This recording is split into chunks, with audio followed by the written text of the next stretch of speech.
નમસ્કાર મિત્રો, ગુજરાતના ખેડૂતો માટે એક ખૂબ જ મહત્વના અને આનંદના સમાચાર સામે આવી રહ્યા છે. લાંબા સમયની માંગણી બાદ હવે સરકાર જમીન ટુકડા ધારામાં મોટો ફેરફાર કરવા જઈ રહી છે. જો તમારી પાસે ઓછી જમીન છે અને તેના ભાગ પાડવામાં કે વેચવામાં મુશ્કેલી પડી રહી છે, તો આ વિડિયો તમારા માટે ખૂબ જ કામનો છે.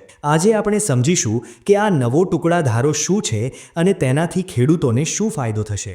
જમીન માપણીની સમજ ગ્રાફિક્સ સાથે.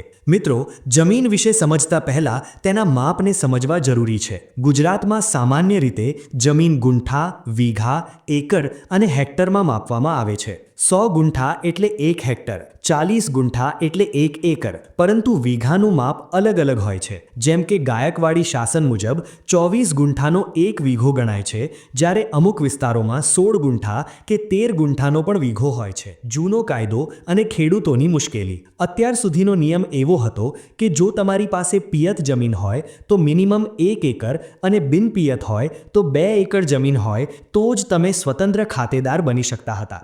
સમસ્યા ત્યાં આવતી હતી જ્યારે કોઈ ખેડૂત પાસે 1 એકર જમીન હોય અને તેના 2 કે 3 દીકરાઓ વચ્ચે ભાગ પાડવાના હોય. જૂના કાયદા મુજબ 1 એકરથી ઓછી જમીનના ટુકડા કરી તેના અલગ દસ્તાવેજ થઈ શકતા નહોતા. આને કારણે જમીન સંયુક્ત નામે રહેતી અને કોઈ એક ભાઈ પોતાનો હિસ્સો વેચી શકતો નહીં કે અલગ ખાતેદાર બની શકતો નહીં. નવો ટુકડા ધારો.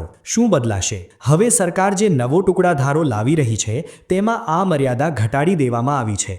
નવા કાયદા મુજબ હવે માત્ર 10 ગુંઠા જમીન હશે તો પણ તેનો અલગ દસ્તાવેજ બનાવી શકાશે.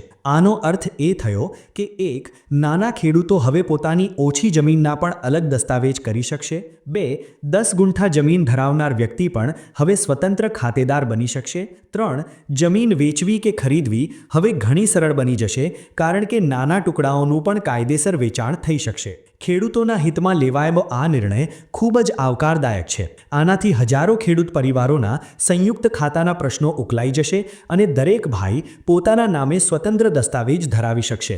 જો કે આ કાયદો કઈ તારીખથી અમલમાં આવશે અને તેની ચોક્કસ પ્રક્રિયા શું હશે તે અંગે સરકારની ઓફિશિયલ ગાઈડલાઈન આવવાની બાકી છે. તો મિત્રો, આ હતી જમીન ટુકડા ધારા વિશેની મહત્વની માહિતી.